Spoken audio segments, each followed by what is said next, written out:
mi charla es aquellas debilidades que yo como par evaluador he identificado a lo largo de años de evaluar artículos para diferentes revistas en América, Europa, en África y en Asia, en español, inglés y portugués, en el campo que yo trabajo, que es el de la educación. Entonces, he identificado muchas debilidades que son los que yo vengo a compartir con ustedes. Entonces, aquí como empiezo en esta diapositiva, la primera pregunta es ¿de qué depende que un artículo esté bien escrito? Primero, de un proceso de investigación riguroso. Es decir, si nosotros hemos desarrollado un proyecto de investigación en que tengamos claro cuál es el problema o la motivación, la pregunta problema, los objetivos, el marco teórico, la metodología, instrumentos, el proceso de análisis, los resultados y la discusión que hemos hecho al interior del grupo de investigación, esto se va a reflejar en el artículo que yo escriba. Muchas veces los artículos tienen grandes problemas porque el proceso de investigación no fue tan riguroso y quizás no fue completo, quizás fue incoherente o quizás faltaron muchas cosas. Entonces, desde ese punto de vista, es muy difícil que los autores tengan la oportunidad, por ejemplo, de corregir el manuscrito, porque el manuscrito en sí está reflejando un proceso tal vez incompleto o poco riguroso. Otro aspecto por el cual un artículo puede estar bien escrito tiene que ver, es la formación de los investigadores. Quienes investigan deben tener una formación que yo he notado que hace falta y que no es tan profunda en comprender que el proceso de construcción del conocimiento involucra muchas cosas, como identificar problemas, como conocer marcos teóricos, como conocer metodologías, procesar información y todo lo que ya sabemos, pero además comunicar la información, comunicar el conocimiento que ha sido producido, no solamente en un informe para entregar a quien me está financiando o a quien me está auditando, sino también a la comunidad de especialistas, incluso a comunidades, a sociedad más amplia.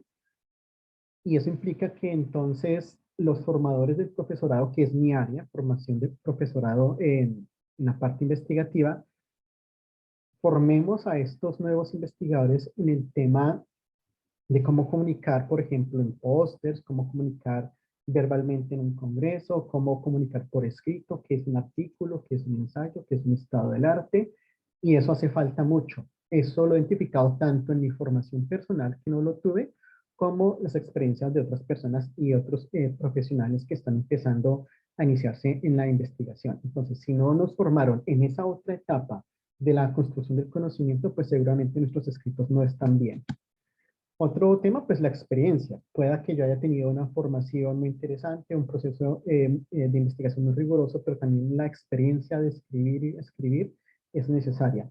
Y la única forma de lograrlo es escribiendo mucho, teniendo la experiencia de rechazos de las revistas, obviamente en lo posible con retroalimentación para hacer ese ejercicio siempre de escritura y tomar, pues lograr mucha más experiencia.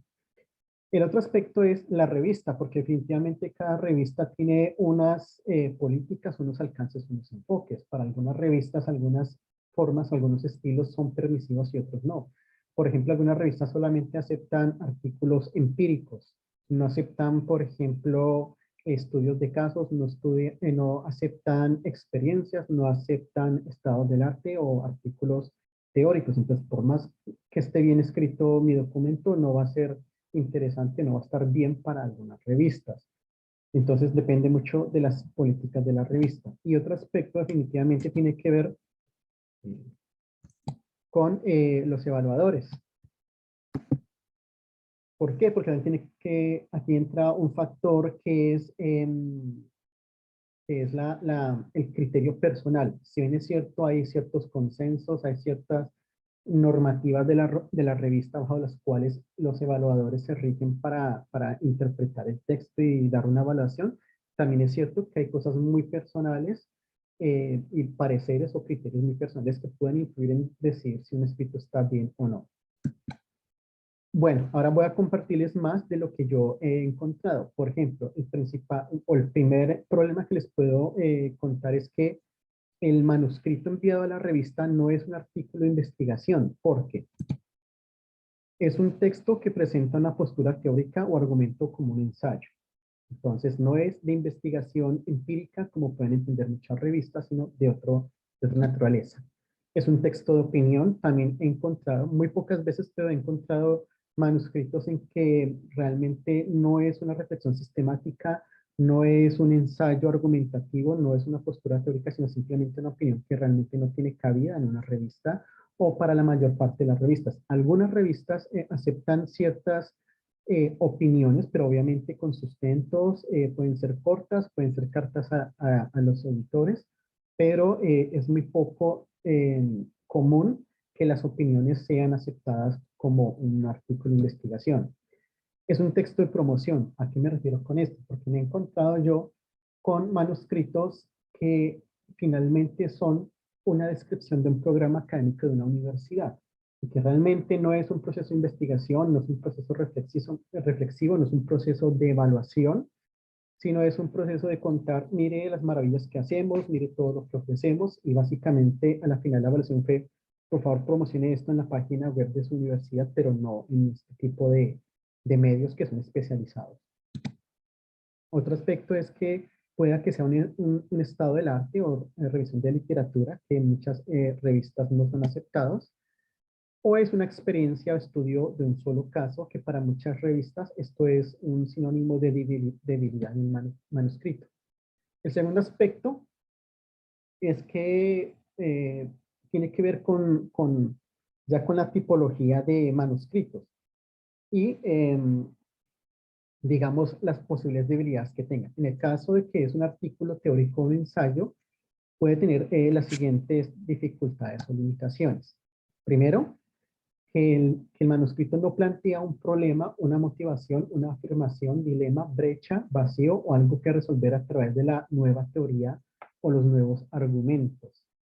Eso vamos a ver que se va a repetir en las otras tipologías de manuscritos, y digamos que el problema es que este problema o esta motivación para el escrito es el que estructura, es el eje de todo el desarrollo. Y si no está o no está claro, pues seguramente el escrito va a tener grandes problemas. Lo otro es que los argumentos no son claros en su estructura y sentido. Por lo general se acepta que un argumento, una explicación o un desarrollo de un tema debe iniciarse con una afirmación, enunciado o una proposición, la cual debe ir apoyada por pruebas o por evidencia.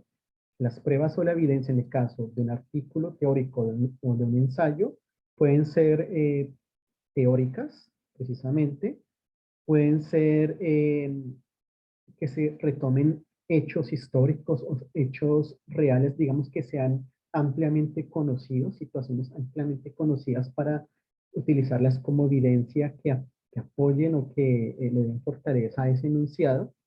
O también pueden ser datos tomados de otros reportes de investigación, de publicaciones de artículos, que digan, mire, en este documento tales autores encontraron esto, y esta es la evidencia empírica de otros que yo tomo o retomo aquí para sustentar lo que estoy afirmando. Y obviamente una interpretación de qué, de esas pruebas a la luz de la postura que estoy desarrollando. Entonces, tiene que haber un proceso interpretativo de esos datos que aportan a esa afirmación. Otra posible limitación es que tal vez no incluye un diálogo con otras teorías o propuestas existentes, lo que reduce la justificación de dicha propuesta. ¿Por qué? Porque a veces los autores presentan sus ideas, presentan sus argumentos, pero cuando el lector los aborda, no se ubica en qué panorama, en qué marco se encuentra, en qué campo de investigación se encuentra esta propuesta, ¿sí? Entonces, como evaluador, yo tengo que mirar que haya referencias a otros trabajos donde haya un diálogo y por ejemplo se diga, mire, hay otras teorías que han propuesto esto, pero no han propuesto elementos que yo sí estoy proponiendo. Eso también ayuda a la justificación. porque está demostrando, al menos argumentativamente, que hay otros que han aportado, pero no lo suficiente, entonces que sea algo que está haciendo falta, por lo cual es necesaria mi teoría o mi argumento. Otro aspecto es que carece de ejemplos que ilustren los nuevos conceptos o cómo llevarlos a la práctica. Entonces, un artículo teórico o un ensayo pueden tener como limitación que pueden ser muy abstractos, exponen una teoría, unos conceptos, pero no utilizan unos ejemplos que le permitan a los lectores comprender esas afirmaciones abstractas o cómo se pueden llevar a la práctica. Y otra posible limitación es que carece de una descripción de expectativas para su desarrollo en el campo de investigación. ¿A qué me refiero con esto? Una vez yo he planteado un argumento en un ensayo o una teoría, un artículo teórico, se supone que estoy contribuyendo a un campo de investigación, estoy contribuyendo a la construcción o a la ampliación de las fronteras del conocimiento. Entonces, es ideal y es de esperarse que, como soy yo quien está proponiendo esta novedad, pues yo diga más o menos cuáles son las limitaciones que tiene, cuáles son las direcciones que se pueden seguir, cuáles son las preguntas que quedan, o cómo puede continuarse el desarrollo de esta teoría o de este argumento y cómo se podría llevar eh, digamos, a la práctica y sobre todo dejar siempre la puerta abierta y no simplemente cerrar y decir, esta es mi teoría, es la única y no hay posibilidades o no hay otros caminos y hasta aquí llegamos. ¿Sí? No cerrar la propuesta o el ensayo. Vamos a otra tipología, es un intento de estado del arte o revisión o revisión de literatura, pero falla en primero, no existe un problema, vacío, limitación o cuestionamiento que motive la revisión de literatura. Una revisión de literatura debe hacerse teniendo una razón por la cual se está haciendo. Porque se quiere identificar un problema, ese puede ser también un hecho. Porque se quiere resolver un problema. Digamos que eso es más común en las investigaciones, por ejemplo, empíricas, que tengo un problema, quiero resolverlo, entonces yo identifico eh, a partir de esa motivación yo identifico una literatura, porque tengo un problema, ¿no? Entonces, eso es relevante, que haya una motivación y no simplemente haya un cúmulo de información allí sin una orientación o sin un eje. Otra debilidad es que la metodología de selección de la literatura no es clara. ¿Qué sucede? Que muchas veces los manuscritos que tienen, digamos, bajo esta tipología, no describen cómo se identificaron o cómo se identificó el conjunto de artículos o de documentos que se están analizando en esta revisión de literatura. ¿Cuáles fueron las bases de datos? ¿En qué fechas? ¿En qué momentos? En qué lenguas? ¿Cuáles fueron las palabras claves combinadas? Si se limitó a una sola búsqueda o fue complementaria con otras bases de datos, si lo hizo solamente un investigador sin que hubiese un contraste con otros investigadores o unos criterios claros para definir qué conforma la muestra de literatura que voy a analizar. Otra debería, pues, que las fuentes de literatura no son confiables, es decir, por ejemplo, que sean documentos que no sean artículos científicos o que no pertenezcan a entidades oficiales en donde haya una regulación de la información. Por ejemplo, a veces se encuentran con que incluyeron dentro de los documentos a analizar simplemente documentos de opinión que están en páginas web no especializadas o no controladas por pares académicos. Entonces, eso es una fuente no confiable. Que la muestra a estudiar es limitada en número, idioma, región, tiempo u otros aspectos. Eh, por ejemplo, a veces uno se encuentra con que, como el doctor Izquierdo, utilizan metodologías como la Prisma y empiezan con, identificamos 500.000 artículos, pero después de aplicar todos sus criterios, terminan analizando 10. Entonces, ahí entran a preguntarse, ¿realmente 10 artículos son suficientes para hacer para hablar de un campo de investigación o identificar problemas o limitaciones en el campo de investigación? O a veces incluso que no utilizan unas metodologías adecuadas y no es claro por qué 10, por qué no 20, por qué no 30, por qué no 50. Digamos que obviamente a través de Prisma que está estandarizado, se supone que hay unos criterios para decir, hubo razones por las cuales solamente fueron 10, pero en otros casos no hay descripción de por qué ese número.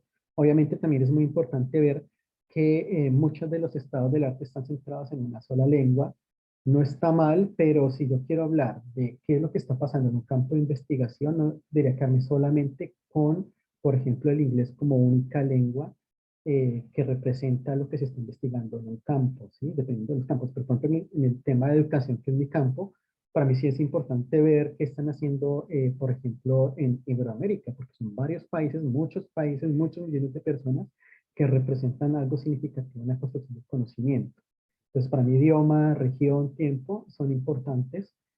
Y bueno, a veces la delimitación en región y en tiempo, porque a veces hay personas que dicen voy a hacer un estado del arte de tal año a tal año. Eso está muy bien, está, digamos que es válido, pero también puede ser una limitación cuando, por ejemplo, no se tiene claro el criterio y se utilizan textos de hace 30 años.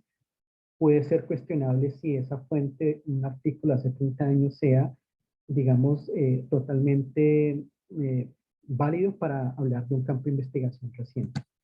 Otra limitación es que muchos estados del arte o revisiones de literatura son una sucesión de resúmenes y no un estudio analítico y crítico.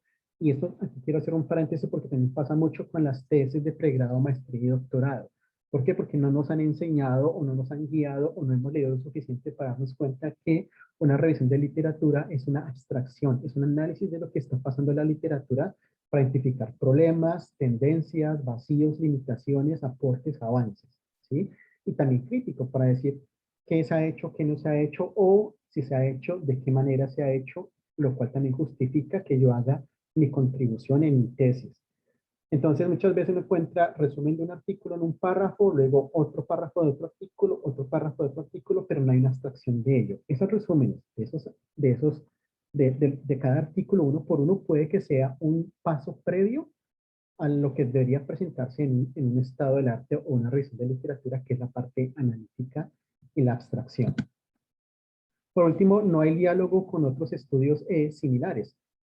Por más novedoso que sea mi revisión de literatura, seguramente hay otras aproximadas, hay otras parecidas con las cuales yo puedo establecer una discusión, un diálogo para decir qué tanto me acerco, qué tanto difiero de esas otras. Ah, bueno, y a lo último, la última es, no hay un conjunto de directrices, recomendaciones o líneas de trabajo. Lo mismo, entonces, si he identificado un campo de investigación, las tendencias, las limitaciones y los avances, yo debería también dar una recomendación y decir, mire, como hay ciertas limitaciones, lo que se espera que se haga en adelante es trabajar en estas ciertas líneas de investigación que son las que no se han trabajado. Para eso es un estado del arte o una revisión de literatura, digamos, en general.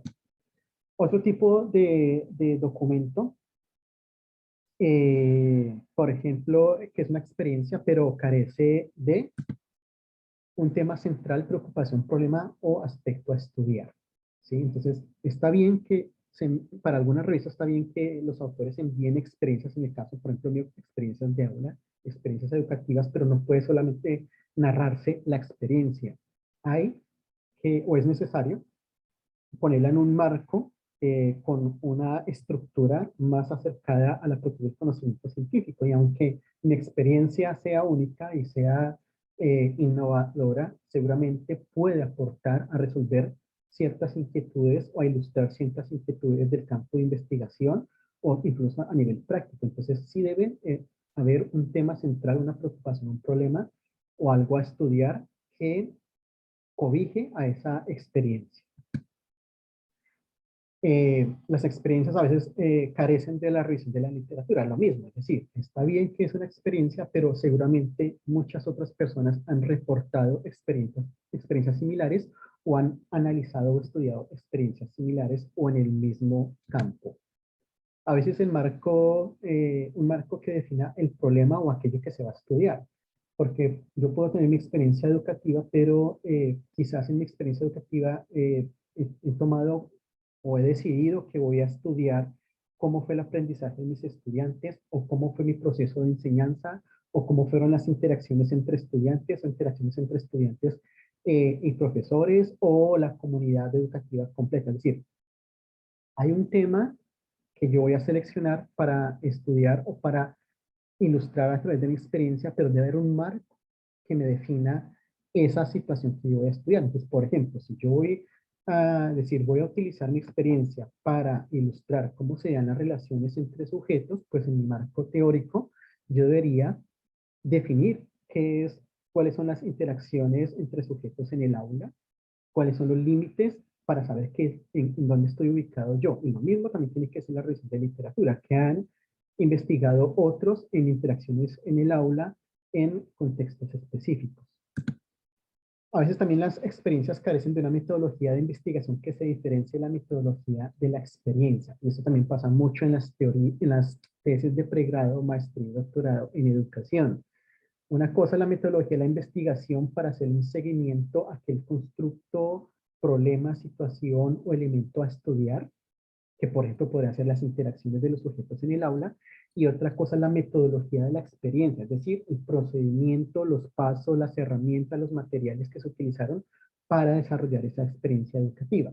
Entonces, por ejemplo, yo siempre les decía a los estudiantes y que también pasan en los manuscritos, y que yo les sugiero a los autores, cuando yo voy a contar la experiencia, o sea, cuando la voy a sistematizar, la voy a comunicar, yo cuento cuáles fueron las etapas, inicial, durante y después, cómo se evaluó el aprendizaje, cuáles fueron los materiales, herramientas y los aspectos pedagógicos y didácticos de la experiencia. Esa es la metodología de la experiencia. Pero aparte tengo que hablar de la metodología de la investigación. Y entonces decir, las interacciones de los sujetos en el contexto de la experiencia, yo las investigué, las evalué, las seguí, las cuantifiqué, teniendo en cuenta mi marco teórico y mis instrumentos, lo hice al inicio, durante y después, o solamente pre y post, o solamente post, o solamente pre, o lo hice comparativo, o lo hice cuantitativo, o lo hice cualitativo. Entonces sí es necesario que cuando hay documentos que tienen que ver con experiencias, se distingan entre esos dos tipos de metodologías. También es necesario que haya resultados de aquello estudiado en el contexto de la experiencia en caso. Es decir, si bien es cierto, yo conté mi experiencia, que puede ser muy interesante, también debo proveer alguna información de eso que estoy estudiando. Por ejemplo, si son las interacciones, entonces tiene que haber un capítulo o tiene que haber un subtítulo en el que yo presente información extraída de mi caso o de mi experiencia que dé cuenta de las interacciones de los sujetos en el aula.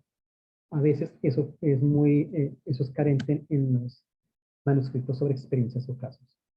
Y tiene que haber una discusión sobre lo que implican los resultados para el contexto del caso o experiencia y para el campo de investigación, señalando cosas transferibles más no generalizables, así como identificar convergencias y divergencias con otros reportes. Sucede que en muchos manuscritos que están contando experiencias, eh, se puede cometer digamos, el error de pretender que al estudiar un solo caso de experiencia haya resultados generalizables o conclusiones generalizables, pero también se puede ir al otro extremo, que simplemente no se diga nada, porque se supone que como no es generalizable, entonces no se diga nada, pero sí hay cosas que son transferibles o adaptables, que otras personas, otros, en el caso mío, maestros pueden tomar como decir, oiga, de ese caso, de esa experiencia, pues no puedo tomar muchas cosas porque son de ese contexto, pero hay alguna herramienta, algún elemento teórico, algún resultado que sí puedo tomar y adaptar a mi caso. Entonces, hay cosas transferibles o que son adaptables y hay que decirlas y hay que mostrarlas.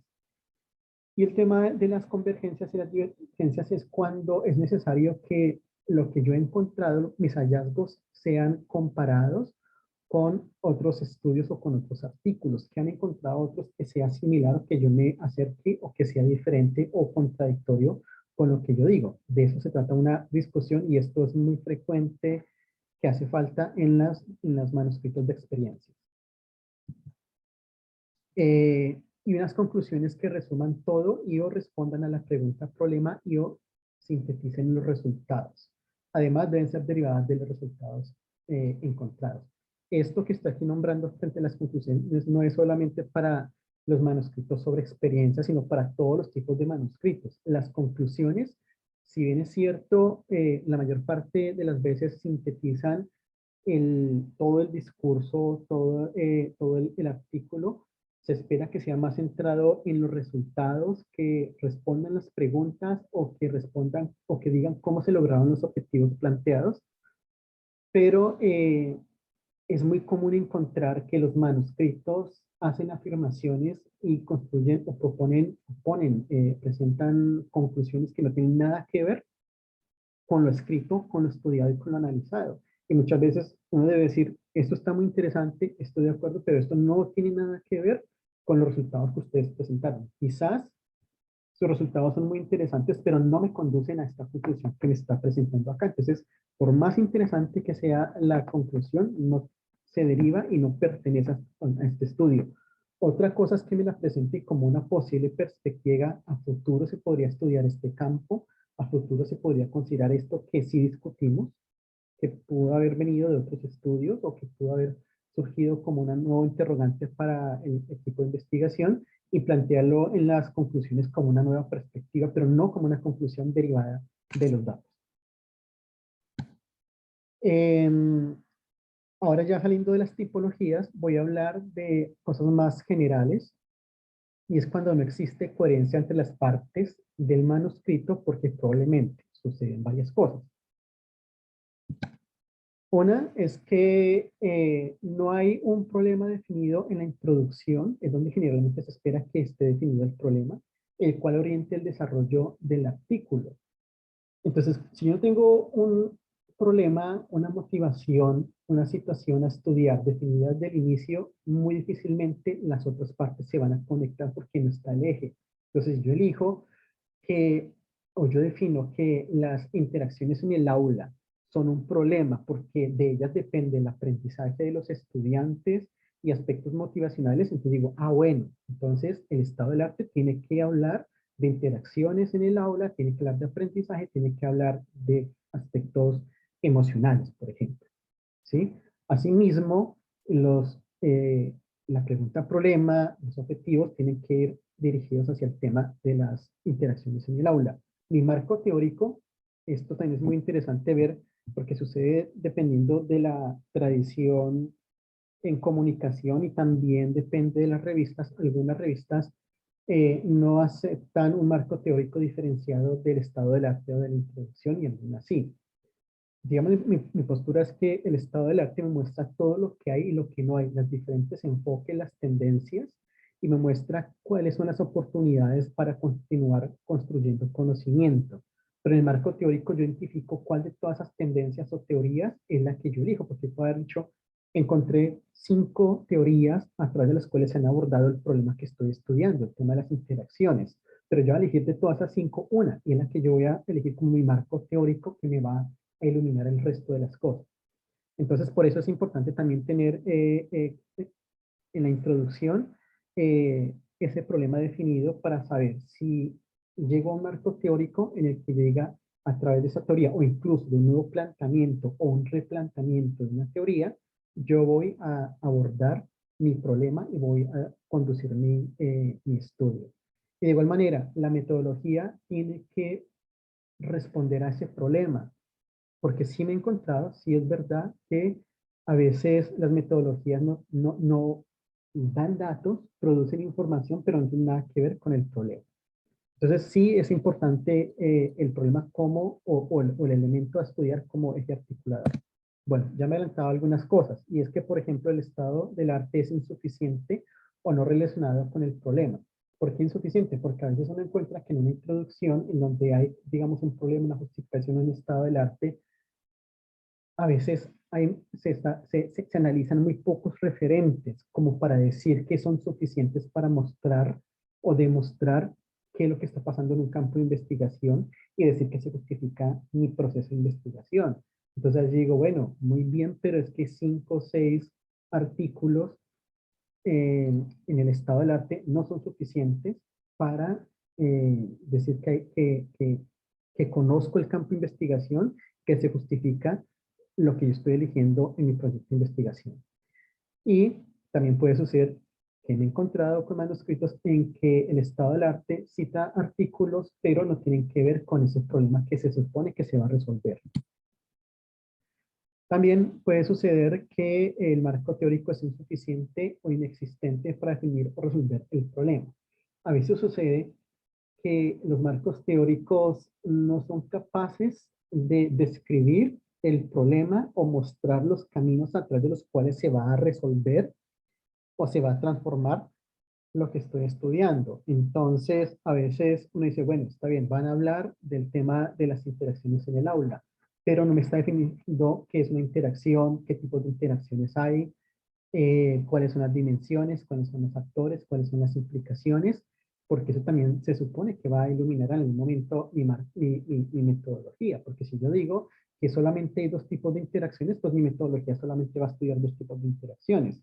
Pero no puede ser posible que yo diga que existe un solo tipo de interacciones en el aula y luego mi metodología vaya y pretenda estudiar tres o cuatro, ¿sí? Entonces, a veces los marcos teóricos no son suficientes. También puede suceder que la metodología no está justificada teóricamente o no está relacionada con el problema. Entonces, por ejemplo, yo voy a evaluar o voy a estudiar las relaciones entre sujetos en el aula, pero resulta que la metodología va a ser un test psicométrico. La pregunta es, ¿por qué un test psicométrico me refleja las interacciones entre sujetos?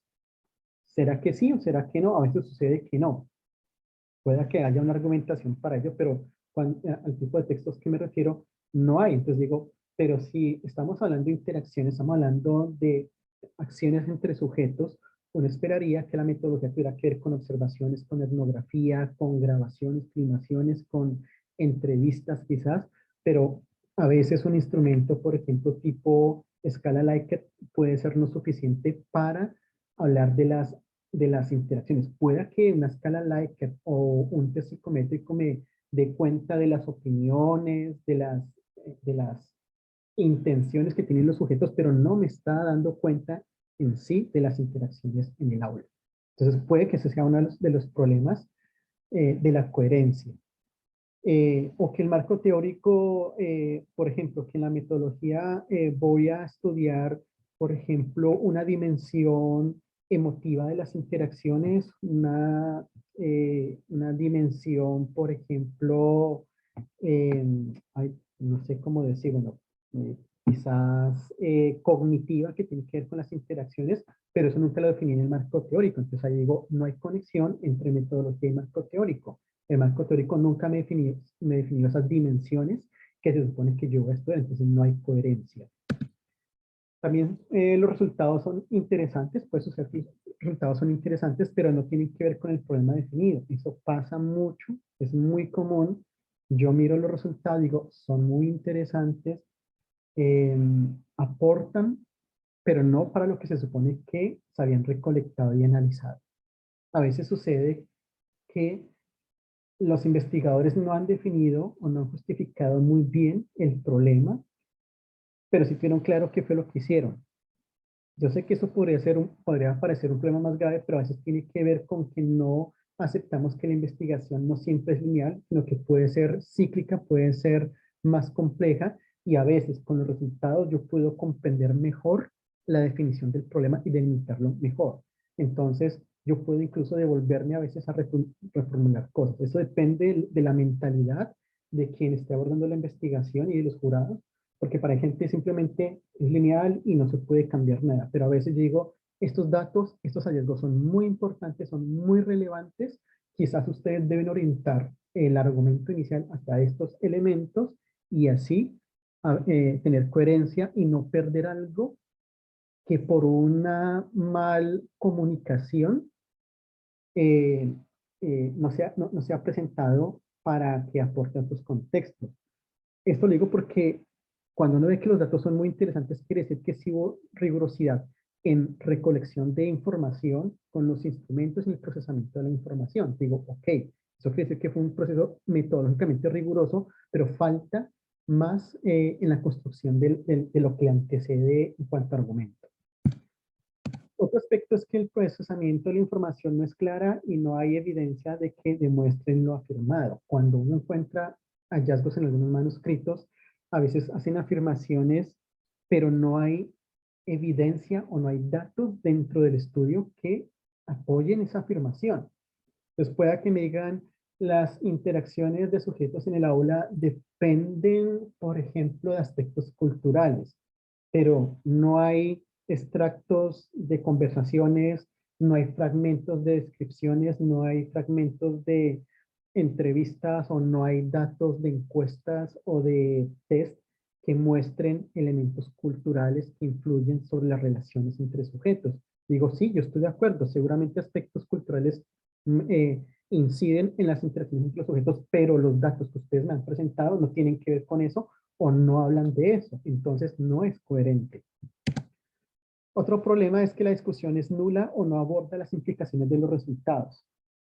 Entonces, a veces las discusiones eh, no van más allá del simplemente poner datos, poner, no sé, datos estadísticos o de poner de pronto si lo hicieron, no lo hicieron, si fue de este tipo, fue del otro.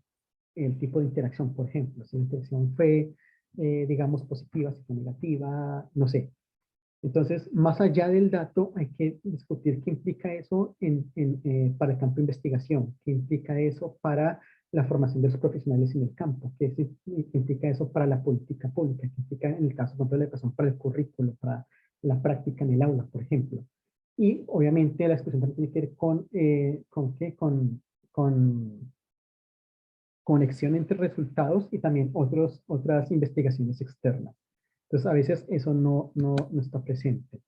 Y otros elementos por los cuales los manuscritos son incoherentes es porque las conclusiones no responden a la pregunta problema o no se derivan de los resultados o están restringidas.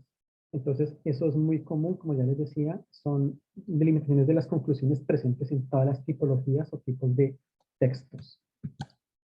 Ahora voy para cuando el manuscrito es un estudio cualitativo, pero tiene limitaciones porque no hay un problema definido claramente. A veces sucede que los manuscritos a través de todo el documento presentan diferentes versiones del problema, preguntas o objetivos.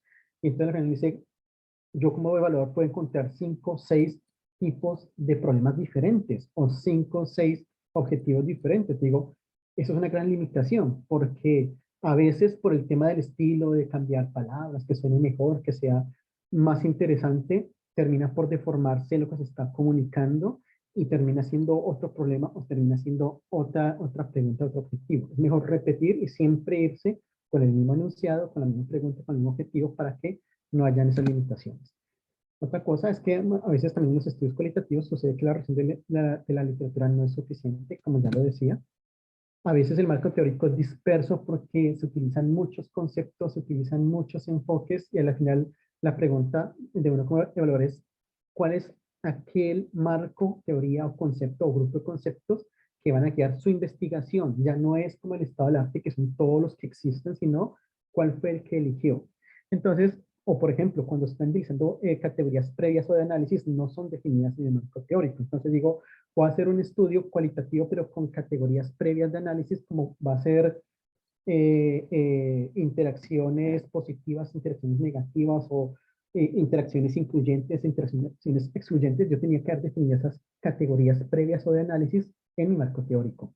Pero a veces pasa que eso no está definido. Obviamente hay otros estudios en los que son emergentes, pero eso ya es de otra naturaleza.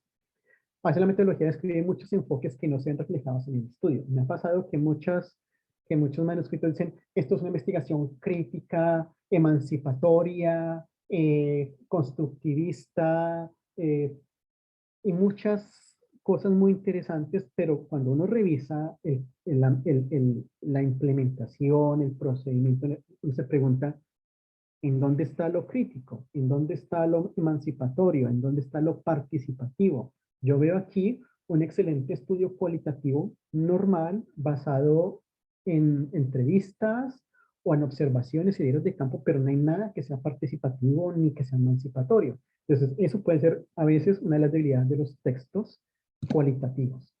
La metodología no escribe detalladamente la población, el contexto educativo, la intervención educativa.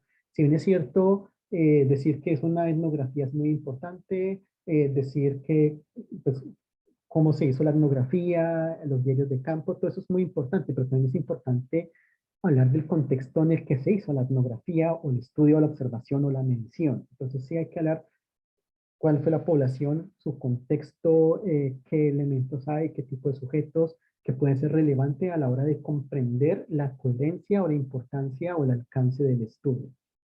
A veces sucede en los documentos cualitativos, la metodología no describe claramente los procedimientos, instrumentos y formas en que se analizan los datos. Eso también es muy común. Entonces, se dice, por ejemplo, se hizo una entrevista, pero no se dice cómo se hizo la entrevista, en qué momento se hizo, si fue una entrevista a profundidad, si fue una entrevista en varios ciclos, si fue en una sola ocasión, si fue estructurada, si no fue estructurada, por qué esas preguntas y por qué no otras, acaso las preguntas responden al marco teórico o fueron simplemente cosas que iban surgiendo en el momento. Entonces, eso es importante, por ejemplo, decirlo.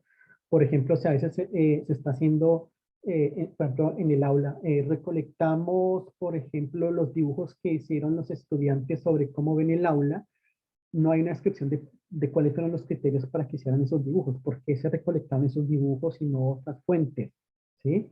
Y más aún, la forma de analizar. Por ejemplo, ¿qué se analizó de los dibujos? Se analizó los protagonistas que dibujaron los estudiantes, las flechitas simulando interacciones, texto que acompañaba al dibujo. Ese análisis tiene otros criterios demarcados por la teoría, a veces eso no se describe, y simplemente se hizo un conjunto de entrevistas y se analizó lo que dijeron los entrevistados, pero eso no es suficiente para un estudio cualitativo. A veces pasa que los resultados no están claramente organizados, no hay evidencia y no hay interpretación a la luz de la teoría de abstracción si es emergente. ¿A qué me refiero acá? Otra vez al tema del argumento. Entonces, por ejemplo, yo puedo decir, las interacciones identificadas en mi estudio son interacciones excluyentes. Punto. Uno espera como evaluador, como lector, que haya evidencia. ¿Cuál es la evidencia? Que haya extractos de sucesos, de diálogos, descripciones, fotografías, imágenes que muestren que efectivamente hubo exclusión para yo decir que efectivamente fue una interacción excluyente, por ejemplo, ¿sí? Y a la vez tengo que utilizar mi marco teórico para decir efectivamente esa acción que se ve reflejada en esa fotografía es excluyente porque 1, 2, 3, 4 y 5. Es decir, mi teoría es la que me va a permitir finalmente decir si esa fotografía está representando algo que es excluyente o no. Ahora, si es un estudio en el que no hay unas categorías previas o de análisis previo, sino que es un estudio con categorías emergentes, pues también hay que hacer una abstracción y decir, efectivamente, esta categoría emergente surge porque hay muchos datos que apuntan hacia allá, pero tengo que mostrar evidencias, extractos, fragmentos, información, fotografía, lo que sea, que me demuestre que hay un conjunto de eventos que se dirigen hacia la categoría emergente que estoy definiendo. Y finalmente la discusión no aborda lo que implican los resultados para el estudio y para el campo de investigación y no identifica convergencias y divergencias con otros reportes. Es lo mismo, a veces los estudios cualitativos mostraron unos resultados muy interesantes, pero no hablan más allá. Bueno, sí, está bien, encontró eso, las interacciones en ese caso o en esa investigación fueron excluyentes, pero ¿y qué? ¿Qué pasa con eso? ¿Qué implica para el campo de investigación? ¿Qué implica para la formación de los profesionales del campo? ¿Qué implica para la sociedad? ¿Qué implica para las políticas públicas? ¿Qué implica para el gobierno? ¿Qué conversación tiene con otras investigaciones? Y ya para finalizar, porque creo que ya me pasé incluso un minuto, cuando el estudio es cuantitativo, pero hay unas limitaciones como por ejemplo, que no hay un problema definido o que es superfluo. Esto es importante el tema de lo superfluo porque me encontré muchos estudios cuantitativos que a veces la motivación era inaudita. Por ejemplo, se hizo un estado del arte en el que se revisaron la relación o si había estudios que relacionaran las interacciones de sujetos con el color favorito. Y entonces no hemos encontrado ningún estudio en el que haga un estudio de correlación entre interacciones de sujetos y la preferencia de color. Entonces se justifica hacer esta investigación. Hacen todo el proceso muy interesante, muy riguroso y al final pueda que digan si hubo correlación o no. Pero digo, ok, puede ser impecable metodológicamente el estudio cuantitativo, pero es superflua la relación que están buscando o la correlación o la asociación entre el tipo de relación entre sujetos y el color favorito. Entonces los que son de color, tienen como color favorito el verde, tienden a actuar de manera incluyente o excluyente, no lo sé, pero digamos que no hay suficiente argumento para decir que es una relación entre variables que sea realmente significativa y muchas veces fueron superfluas. Yo decía, o sea, no está aportando nada al campo de investigación, no está aportando nada a la práctica. Entonces, ahora en adelante todos tenemos que elegir el color verde para que nuestras relaciones entre sujetos sean incluyentes. Creo que no es muy significativo. Lo mismo, a veces la revisión de la literatura no es suficiente.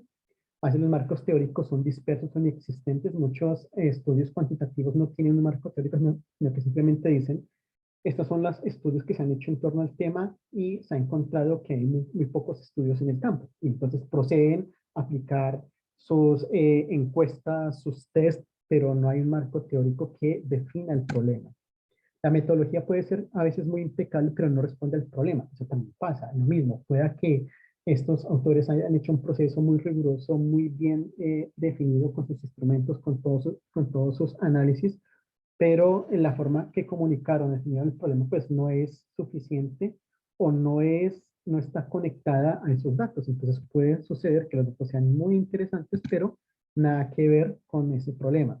Los resultados están claramente presentados y organizados, pero se repite en prosa lo que está en las tablas. Eso pasa mucho en manuscritos cuantitativos, es monótono, porque uno encuentra una tabla muy interesante, muy resumida, en que está toda la información, y luego uno encuentra en texto, en prosa, escrito exactamente lo que está en el cuadro. Eso es inoficioso y no tiene ningún aporte. Entonces es una debilidad.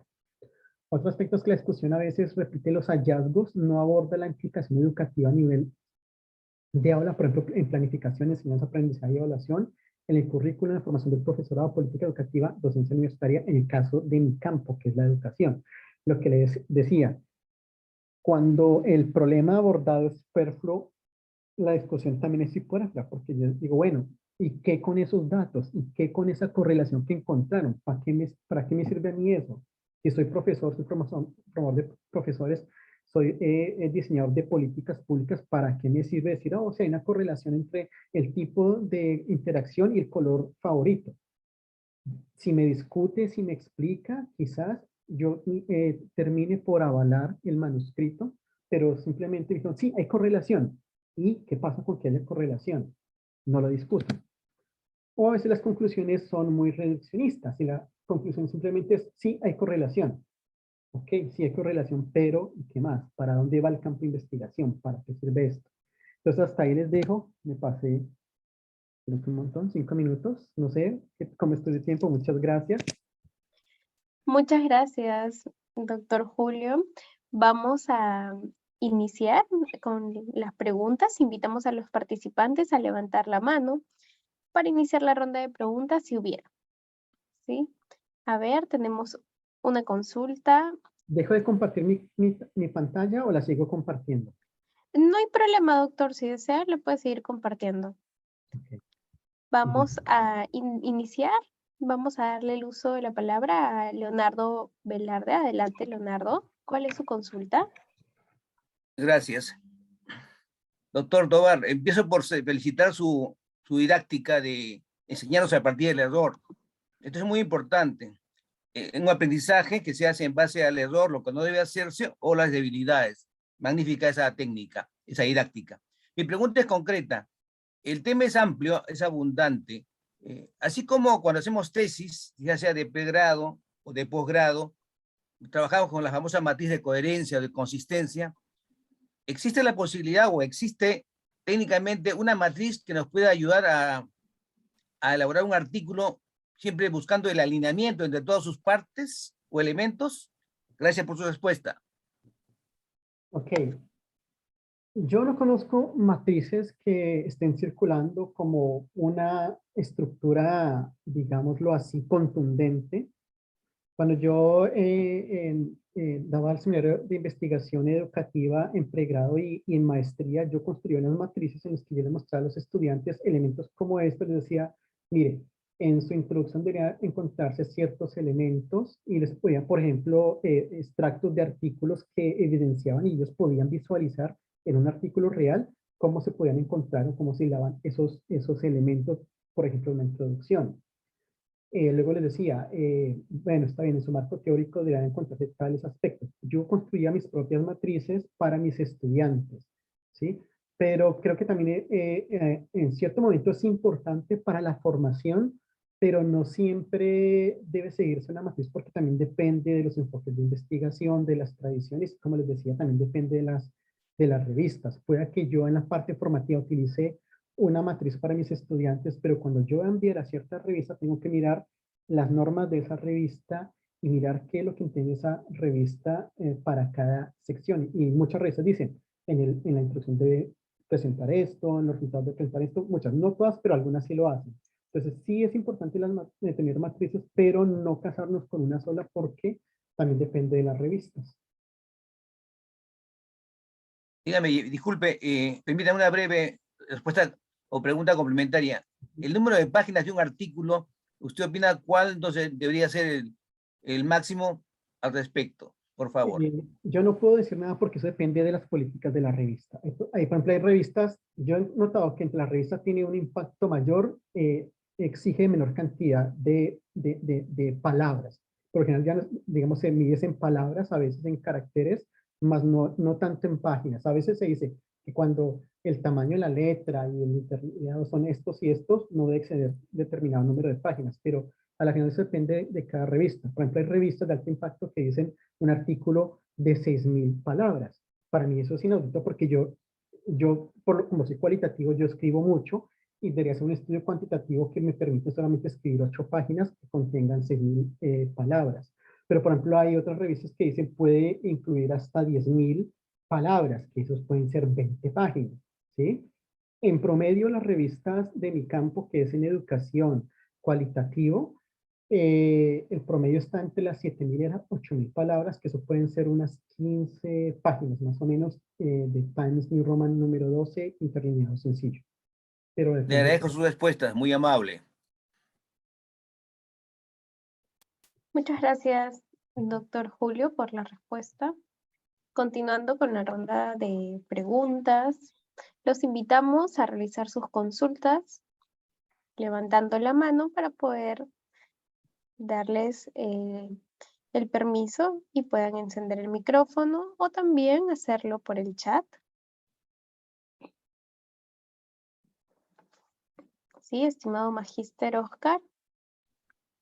Doctor Julio Tovar, ¿qué tal? Gusto saludarlo. Igual la bienvenida a este evento académico que nos reúne cada año. Agradecerle por una ponencia excelente porque definitivamente es a veces difícil comprender el por qué un artículo es rechazado, ¿no? Generalmente esperamos un feedback que a veces de parte de la editorial no llega, ¿no? Porque las editoriales también revisan una cantidad enorme de papers. En su experiencia, doctor, mi pregunta va básicamente por ese punto, ¿no? ¿Cuál sería, digamos, del artículo en donde nosotros deberíamos sí o sí, o qué parte del artículo nosotros deberíamos centrarnos en que quede, digamos, relativamente coherente y perfecto para evitar un posible rechazo, ¿no? O qué deberíamos articular en tal caso, porque definitivamente los editores, los pares, tienen sus métodos de revisión, ¿no? No le van a invertir mucho tiempo a un paper. Entonces, ¿cuáles serían esos puntos críticos que suele usted quizás revisar y determinar si un paper va o no va finalmente para publicación? Gracias. Yo personalmente, cuando yo reviso un manuscrito, yo lo reviso absolutamente todo, pero es cierto que antes de los evaluadores están los editores que hacen ese escaneo rápido. Ese escaneo rápido puede ser porque, digamos, la revista dice, necesitamos que envíe una carta de presentación para ellos leer la carta de presentación y darse cuenta si el artículo está dentro de los alcances de la revista o no. Puede decirnos que su artículo es, por ejemplo, un estudio social o un estudio cultural y nuestras revistas de educación, entonces simplemente rechazado de una vez. O puede ser que digan, sí, es muy interesante lo que me está contando sobre su artículo, pero veo que es un estudio de caso. No recibimos estudio de caso, rechazada. Entonces, si yo escribo una carta de presentación, tengo que contar en esa carta de presentación ¿qué es lo diferente que yo estoy entregando en mi artículo? Obviamente, ¿cuál es el problema que abordo? Pero ¿cuál es la novedad? Es decir, debo vender muy bien mi manuscrito para que cuando lean la carta de presentación diga, oiga, sí, aquí hay algo que no está en el campo, porque obviamente los editores conocen el campo, es decir, sí, efectivamente ese punto no ha sido abordado desde esta perspectiva. ¿Sí? Entonces, hablar de la novedad en una carta de presentación es muy importante. A veces también los editores se basan solamente en el resumen, y a veces los resúmenes son muy débiles porque a veces, digamos, los autores toman una parte del argumento en la introducción y lo pegan como resumen. Eso no es un resumen debería tener, aunque no explícitamente para todos los casos, pero sí para algunas revistas, tener un problema, tener un marco, una metodología, unos resultados, una discusión conciso. Tiene que verse todo allí. Entonces, si el resumen solamente me está hablando como de la importancia o la relevancia, a veces no es suficiente hablar solamente de la relevancia, sino que debería mostrarse todo un panorama de que digan los editores si hay un problema que identificaron, si hay una revisión más o menos en una o dos líneas, decir cada cosa, es necesario hacerlo. Decir, ah, sí, esto es un estudio cualitativo como lo acepta nuestra revista, efectivamente está nombrando unos instrumentos, nombró las categorías emergentes, 2 o 3, nombró una o dos líneas hablando de la discusión, pero también es muy importante que ese resumen no solamente diga, se discutieron las implicaciones del estudio. Ahí no está diciendo nada. Debe realmente decir, una de las implicaciones del estudio es a nivel curricular. Una implicación tiene que ver con la formación del profesorado. Entonces, ya es claro para el editor cuáles fueron los alcances del artículo, pero no solamente decir, se hacen discusiones o se hace una reflexión sobre los hallazgos. Eso no dice nada. Entonces, digamos, eso podría ser los filtros iniciales bajo los cuales o con los cuales los